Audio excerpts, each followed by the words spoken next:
اعوذ باللہ من الشیطان الرجیم بسم اللہ الرحمن الرحیم۔ تیسرا رکوع اور آخری رکوع جو ہے سورہ حشر کا، یہ پھر قرآن مجید کا ایک بہت اہم مقام ہے۔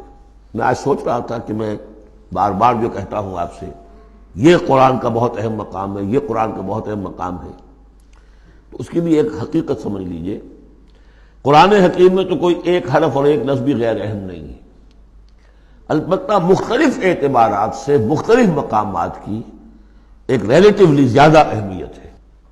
بعض مقامات حکمت کے ہیں، بعض مقامات جو ہیں وہ فلسفیانہ ہیں، بعض مقامات وہ ہیں کہ جو جدید سائنس کے حوالے سے بڑے اہم ہیں، بعض مقامات وہ ہیں جو روح دین سے بحث کرتے ہیں، بعض مقامات وہ ہیں جو ایمان کی ماہیت کو واضح کرتے ہیں، ایمان کیا ہے۔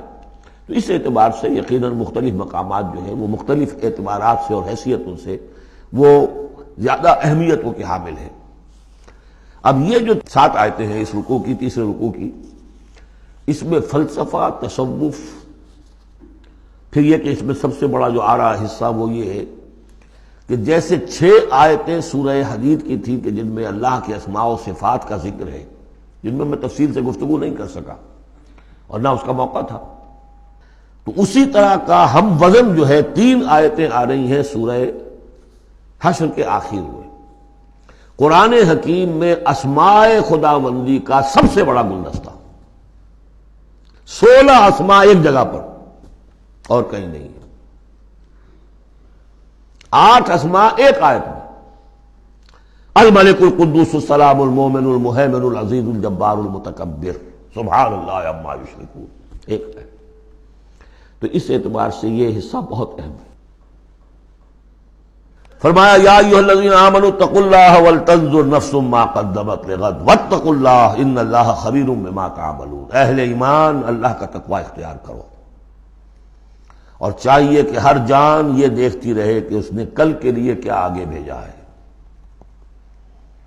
اللہ کا تقوی اور آخرت کا احساس، کل کے لیے کیا بھیجا، ما قدمت لغد، یہ بڑی کل ہے۔ ایک کل تو وہ ہے کہ جو کل سورج طلوع ہوگا تو شروع ہو جائے گی، اور ایک بڑی کل وہ ہے آنے والی ہے جو بعث بعد الموت کے بعد آنے والی ہے، وہ بڑی کل ہے۔ اس کل کے لیے کیا بھیجا ہے آگے، کیا سامان ہے، کیا توشہ ہے، کیا تم نے کمائی ہے جو جمع کرائی ہے۔ وہ جو اس کائناتی حکومت کا جو سب سے بڑا ریزرو بینک ہے، امپیریل بینک ہے اس کائنات کا، اللہ تعالیٰ کے ہاں کیا جمع کرایا۔ اور دیکھیے 2 مرتبہ ایک آیت میں واتقوا اللہ، اللہ کا تقوی، اللہ کا خوف۔ لیکن یہ خوف اصل میں اس طرح کا خوف نہیں ہوتا جو کسی خوفناک شے کا خوف ہوتا ہے۔ ایک ہے شیر کا خوف یا سانپ کا خوف، ایک خوف والد کا خوف ہوتا ہے، وہ محبت کے تحت ہوتا ہے۔ میرے والد جو ہے ناراض نہ ہو جائے، میں اپنے والد کے احساسات اور جذبات کو مجروح نہ کر بیٹھوں، وہ مایوس نہ ہو جائے مجھ سے، اللہ ناراض نہ ہو جائے، یہ خوف۔ یا ایھا الذین آمنوا اتقوا اللہ ولتنظر نفس ما قدمت لغد واتقوا اللہ ان اللہ خبیر بما تعملون، یقیناً جو کچھ تم کر رہے ہو اللہ اسے باخبر ہے۔ اگلی آیت ہے جسے علامہ اقبال نے قرار دیا کہ ان کے فلسفہ خودی کی سورس یہ ہے۔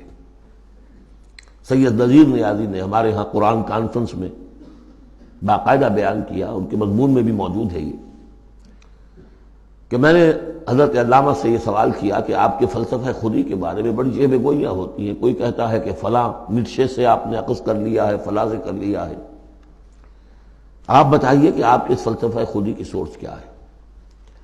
تو علامہ نے فرمایا کہ اچھا کل آ جانا فلاں وقت۔ تو کہتے ہیں کہ میں اتنا خوش رہا کہ شاعر مشرق اور حکیم الامت مجھے یہ اعزاز بخش رہے ہیں کہ میں جاؤں گا اور وہ مجھے ڈکٹیٹ کرائیں گے کہ میرے فلسفہ خودی کی سورس کیا ہے۔ تو میں گیا اور بہت خوش گیا، پینسل کاپی لے کر گیا۔ جب میں گیا تو کہا ذرا قرآن مجید اٹھا لاؤ، تو ایک تو مجھ پر وہ ویسی پڑ گئی۔ پھر کہا کہ ذرا کھولو سورہ حشر نکالو اور یہ آیت پڑھو، وَلَا تَكُونُوا كَالَّذِينَ نَسُوا اللَّهَ فَأَنسَاهُمْ أَنفُسَهُمْ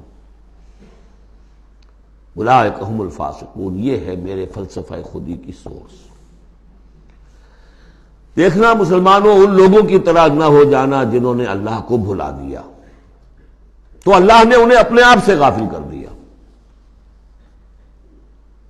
فَأَنْسَاهُمْ أَنفُسَهُمْ، اس کے کیا معنی ہے؟ کیا کوئی خدا سے غافل جو اپنے آپ کو بھول جاتا ہے؟ اپنے پیٹ کا خیال نہیں رہتا اس کو؟ اپنے جسم میں کوئی پھوڑا نکل آئے تو علاج نہیں کراتا؟ کس چیز سے غافل ہے؟ وہ اپنے جسم سے غافل نہیں، وہ اپنے حیوانی وجود سے غافل نہیں، اس کے تقاضوں سے غافل نہیں، اس کی اپ کیپ، اس کی مینٹیننس، اس کی ویئر اینڈ ٹیئر کو درست کرتے رہنا، کسی چیز سے غافل نہیں. معلوم ہوا کہ اس حیوانی وجود کے علاوہ کوئی حیثیت ہے انسان کی، اصل حقیقت جس کو انسان بھول جاتا. اور یہ ہم پڑھ چکے ہیں سورہ مجادلہ کے اندر بھی الفاظ آئے تھے کہ شیطان نے انہیں اللہ کو بھلا دیا. فَأَنْسَاهُمْ ذِكْرَ اللَّهِ اسْتَحْوَذَ عَلَيْهِمُ الشَّيْطَانُ فَأَنْسَاهُمْ ذِكْرَ اللَّهِ، شیطان نے ان پر قابو پا لیا ہے اور انہیں بھلا دیا ہے، اللہ کے ذکر سے غافل کر دیا ہے. تو جو لوگ اللہ کو بھلا دیتے ہیں وہ اپنے آپ سے، اپنی اصل حقیقت سے غافل ہو جاتے ہیں. وہ اپنے آپ کو کیا سمجھتے ہیں؟ حیوان. اور آج کا ہماری جو تہذیب کا جو مرکزی نقطہ ہے آج کا گلوبل سویلائزیشن کا، کہ انسان نرا حیوان ہے. اور اس میں سب سے بڑا پارٹ پلے کیا ہے ڈاروین کے نظریہ ارتقاء نے. حیوان جیسے اور حیوان ہے ویسا حیوان انسان ہے. اتنا ہی فرق ہے نا جتنا گھوڑا اور گدھا. گدھا ذرا کورس قسم کا ہے، ذرا گھٹیا رف قسم کا جانور ہے، اور ذرا گھوڑا فائن ہے، ریفائنڈ ہے، تمکنت والا. باقی بنیادی فرق کیا ہے گدھے میں اور گھوڑے میں؟ اسی طرح گوریلا اور شمپینزی اور انسان، کیا فرق ہے؟ اتنا ہی فرق ہے جتنا گدھے اور گھوڑے میں ہے، اتنا ہی گوریلا اور شمپینزی اور انسان میں ہے. کوئی فرق نہیں. وہی موٹیوز جو ان کے ہیں وہی موٹیوز ان کے ہیں، سارے وہی موٹیوز ہیں. سائیکالوجی ہے تو اسی پر چل رہی ہے. جو محرکات عمل ہے انسان کے وہ وہی ہے جو حیوان کے، کوئی اور ہے ہی نہیں. یہ ہے اصل میں اس دور کا المیہ، اللہ کو بھول جانا اور اپنی اصل حقیقت یعنی روح. اللہ کو بھلاؤ گے تو تمہارے اندر جو ڈیوائن ایلیمنٹ اس نے پھونکا تھا اس سے غافل ہو جاؤ. اب کیا رہ گئے تم؟ میرے حیوان. میں نے آپ کو اس سے پہلے بھی وہ اپنشد کا جملہ سنایا ہے.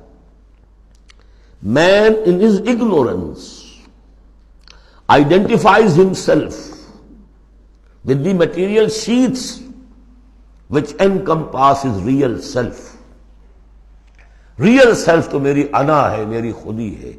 اور یہ انا خودی فلسفیانہ الفاظ ہے کس شے کے لیے؟ وہ جو روح ہے میرے اندر ہے، نور تجلی بھی اسی خاک میں پنہاں، غافل تو نرا صاحب ادراک نہیں ہے. نقطۂ نوری کے نام او خودی، زیر خاک ماں شرار زندگی. لیکن اس سے غافل، جب اس سے غافل حیوان رہ گئے. جب حیوان رہ گئے اولئک ھم الفاسقون، تو حیوان کے لیے تو کوئی مورل لا ہے نہیں. اور ارلی فرینچ لٹریچر جو ہے پچھلی سینچری کا وہ سارا اسی پر بیسڈ ہے. وہ ساری دلیل یہاں سے لاتے ہیں کہ انسانوں نے اپنے اوپر قیدیں لگانی ہے. بیوی بیٹی ماں میں فرق کرنا، حیوانات میں کوئی فرق کرتا ہے؟ نیوڈسٹ کلب سے اگر پوچھے کہتے ہیں حیوانات میں سے کوئی لباس پہنتا ہے؟ انسان نے خواب کا تکلف ایجاد کر دیا. ان کے لیے سورس ہے وہی حیوانوں کی زندگی، انہی سے سبق حاصل کرو. یہ ہے انسان کے اندر صرف حیوان نہیں ہے. جیسے کہ شیخ سعدی نے کہا تھا آدمی زیادہ طرفہ معجون است از فرشتہ سرشتہ وز حیوان. یہ جو انسان ہے آدم زاد یہ ایک معجون مرکب ہے. اس میں فرشتہ بھی، سرشتہ کہتے ہیں گوندنے کو، آٹے کو پانی کو ملا کر گوندتے ہیں آپ، یکجان کرتے ہیں. تو از فرشتہ سرشتہ وز حیوان، اس میں ایک فرشتہ بھی ہے ایک حیوان بھی ہے، دونوں گدے ہوئے. فرشتہ ہے روح، عالم امر کی شے، اور وہ نور سے پیدا کیا. روح بھی روح عالم امر کی شے، یہ سلونک عن الروح قل الروح من امر ربی، یہ بھی نور سے پیدا کی گئی. نقطۂ نوری یہی ہے. تو ولا تکونوا کالذین نسوا اللہ فانساہم انفسہم اولئک ھم الفاسقون. لا یستوی اصحاب النار واصحاب الجنہ، دیکھو برابر نہیں ہو سکتے آگ والے اور جنت والے. اصحاب الجنت ھم الفائزون، یقیناً جنت والے ہی کامیاب ہوں گے. اللہم ربنا اجعلنا منہم، اللہم ادخلنا الجنۃ مع الابرار، اللہم اجرنا من النار، یا مجیر یا مجیر یا مجیر۔ صدق اللہ۔